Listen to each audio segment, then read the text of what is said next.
1, 2, 3.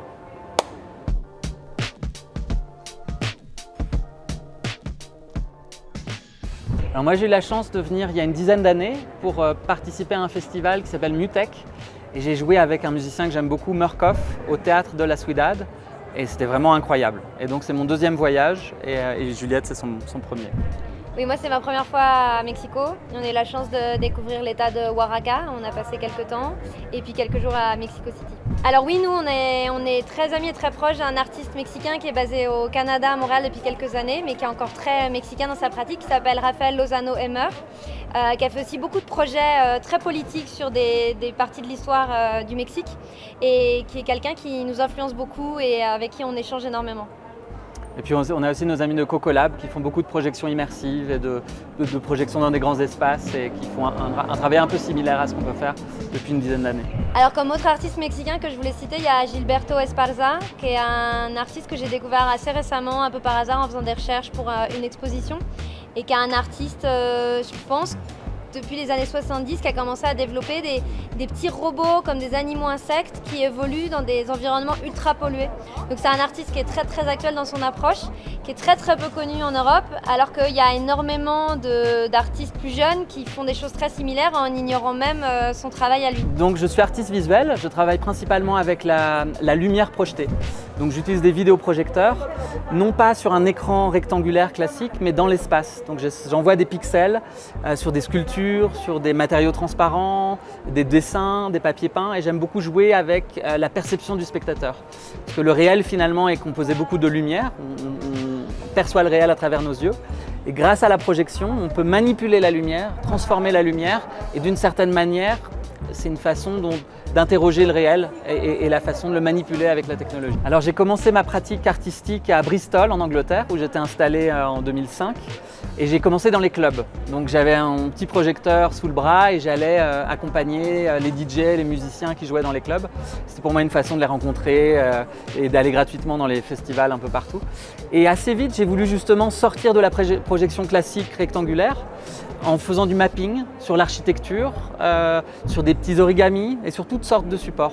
J'ai rencontré d'autres amis qui avaient cette même volonté de sortir de l'écran.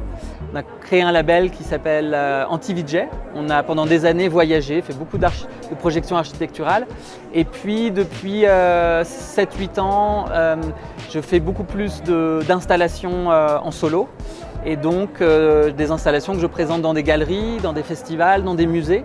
Et là, c'est une chance qu'on a de présenter beaucoup d'installations dans un seul endroit. Donc, ça permet vraiment de montrer un peu l'étendue des différents projets et des différentes inspirations qui vont de la nature à l'activisme. Alors on a passé quand même pas mal de temps à Oaxaca, donc on n'était pas du tout dans la même échelle que Mexico, mais on est quand même allé dans un des plus grands et plus vieux marchés, celui de Tlacolula, qu'on a adoré.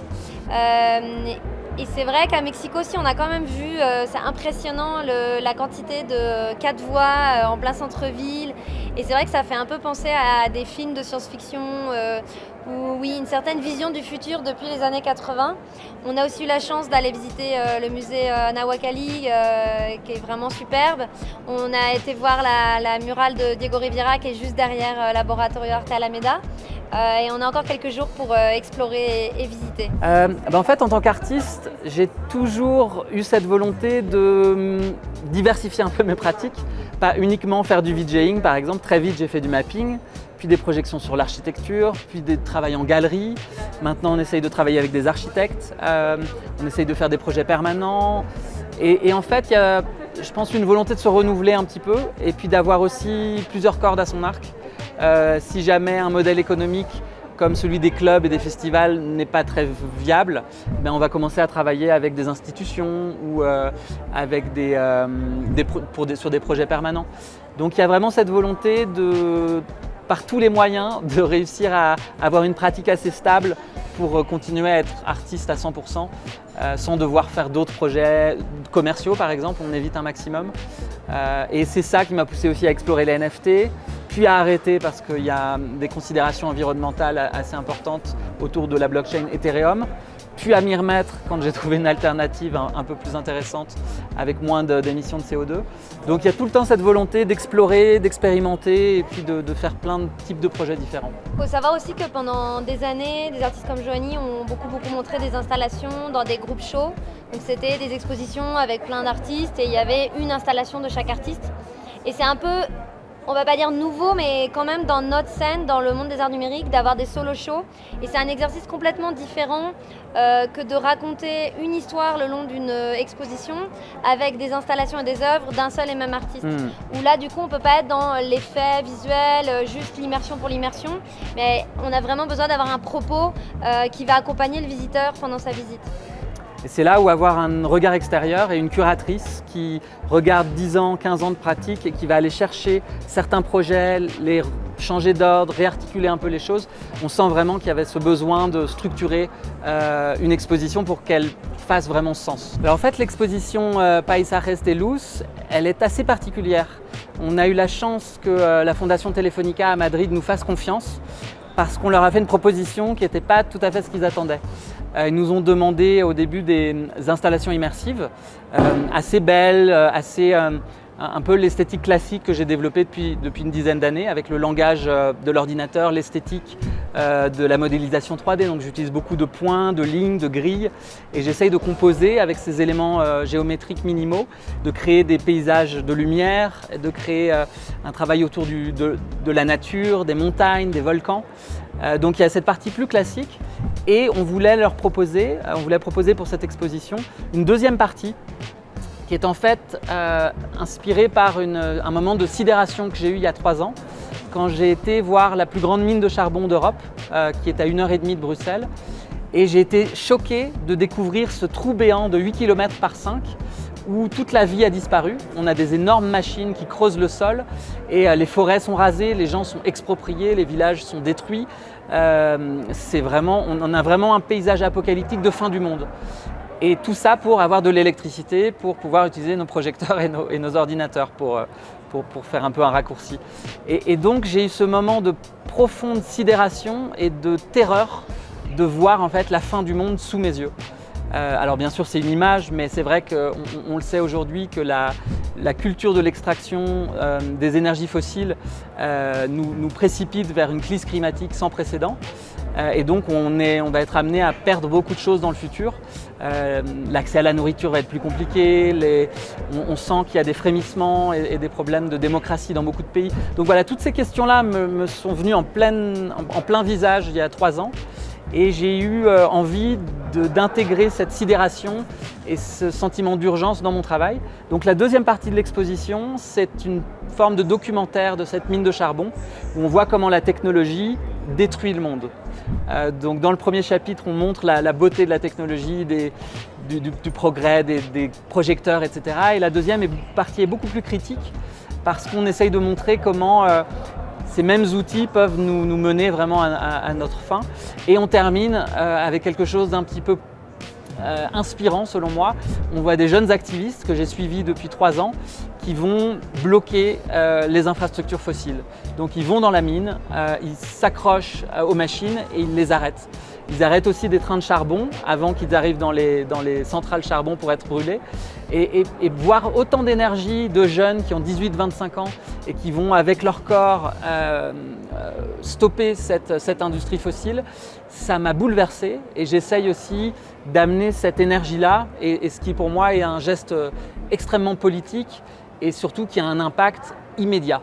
C'est-à-dire on n'a pas besoin d'attendre 2050 pour net zéro, comme nous promettent les politiciens, mais avec ces activistes et la désobéissance civile, on a aujourd'hui une solution pour symboliquement bloquer cette industrie et puis faire un peu bouger les lignes politiques. Oui, il y a vraiment ce point qui est super important, c'est que les artistes qui sont à utiliser les technologies dans leur travail depuis des années, depuis 15 ans, comme c'est le cas de Joanie, sont selon moi vraiment des experts.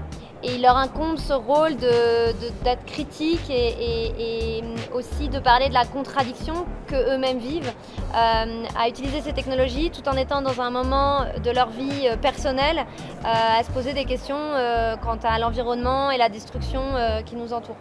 Et c'est pour ça que je pense que des expositions comme celle-ci sont essentielles pour participer à la discussion politique, sociale, environnementale, et être là aussi pour proposer des alternatives, pour proposer des nouvelles manières de considérer le monde. Alors, depuis ce moment de sidération dans la mine de charbon, on a essayé de faire un travail à l'atelier à Bruxelles, c'est-à-dire qu'on a fait un audit de toutes nos consommations et on essaye maintenant de tout réduire. Chaque année, on a un objectif de réduire de 10% toutes nos consommations.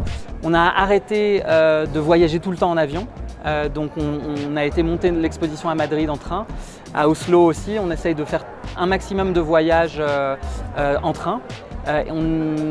Dans certains cas, on ne va pas sur place. On envoie des fichiers, on met en place toute une méthode pour vraiment avoir des émissions les plus faibles possibles. Après, on était un peu triste de devoir venir ici en avion. On a essayé de trouver des alternatives en bateau à voile. Depuis 3 mois, c'était pas possible malheureusement. Donc on va continuer il faut qu'on demande à nos politiques de nous proposer des alternatives au vol en avion.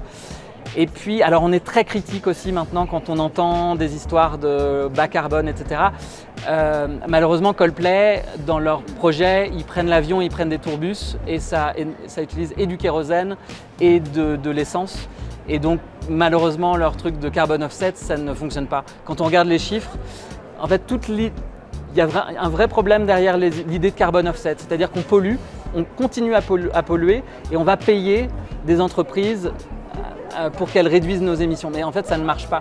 Parce que le carbon offset, ça va prendre 50, 100 années pour qu'une forêt pousse. Et la forêt va sans doute brûler à cause du réchauffement climatique. Donc voilà, on est très critique, on fait de notre mieux, mais on pense que voilà, il faut faire très très attention à net zéro. Et il faut surtout réduire aujourd'hui nos émissions sans trouver d'excuses. Donc comme Joanie l'a évoqué, il y a cette idée de moins prendre l'avion, de faire un maximum de projets en train. Le fait aussi d'une exposition qu'on a fait à Madrid, de la présenter au Mexique et au Pérou, ça a été vraiment tout un travail, une collaboration avec plein de gens. Et que ce soit moi en tant que commissaire, j'essaie de le faire, mais je pense que chaque institution, festival devrait aussi faire un effort de présenter plus d'artistes locaux. C'est le cas de beaucoup d'institutions qui le font très bien, mais c'est encore très peu le cas de gros festivals où 100% de la programmation va venir de super loin avec des avions et du déplacement et enfin, voilà, de la pollution qui est autour de tout ça. Et il y a aussi cette idée de faire des choses un peu plus dans le temps long, parce qu'une fois qu'une exposition comme ça est installée et qu'elle dure 3 mois, bah c'est beaucoup moins polluant que le rythme sur lequel on est encore trop souvent, de faire des expositions qui durent 10 jours, 2 semaines maximum, et d'être tout le temps dans cette envie du nouveau, du différent. Donc voilà, d'être un peu plus soutenable dans le sens de sustainable dans ce qu'on fait, c'est vraiment quelque chose qui nous tient très à cœur. Alors on est très heureux de vous inviter à venir voir l'exposition Paisajes de Luz de Joanie Lemercier à Laboratorio Arte Alameda, que nous ouvrons ce soir 3 août et qui sera visible jusqu'au 30 octobre de cette année. À bientôt, merci.